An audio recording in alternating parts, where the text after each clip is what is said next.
Ipinatutupad na muli ng Metropolitan Manila Development Authority or MMDA ang heat stroke break policy para sa mga tauhan nilang bilad sa araw. Ito'y sa harap na rin ng patuloy na pag-init ng panahon. May umaarangkadang balita, si Angela Babad. Namahagi ng drinking water at reusable water bottles sa mga traffic enforcer at street sweepers sina MMDA Chairman Don Artes at General Manager Nicolas Torre III.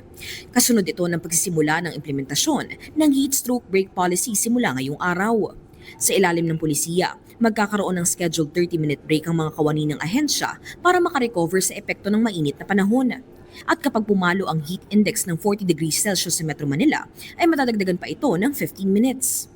Salita ng implementasyon ng pulisiya para siguraduhin na maayos pa rin ang magiging daloy ng trapiko at patuloy pa rin ang road clearing operations.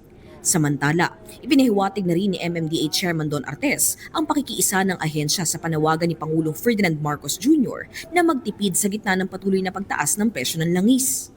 Ayon kay Artes, nagsasagawa na ng 4-day work week ang ahensya. Bukod dito, inaaral din nila ang pagkakaroon ng iba-ibang araw para sa work from home schedule. So, often, ang inaaral po namin ngayon ay hatiin na yung 4-day work week po, yung iba sa Lunes, yung iba sa Biyernes, para yung Tuesday, Wednesday, Thursday, may common pong pasok. Para yung pong ating mga kababayan nga na may multiple transactions sa iba't ibang ahensya ng gobyerno, sa iba't ibang LGUs, ay may tatlong common na araw kung saan makakapag-transact sila. Anya, bagamat wala pang pinal na bilang, base sa obserbasyon ng mga kawani ng ahensya, ay nagiging mas maluwag ang kalsada dahil sa implementasyon ng pulisiya. Makikipagtulungan naman ng MMDA sa iba-ibang ahensya gaya ng Department of Transportation at Land Transportation Office para alalayan ang posibleng pagtaas ng bilang ng mga commuter kasunod ng pagtaas ng presyo ng langis.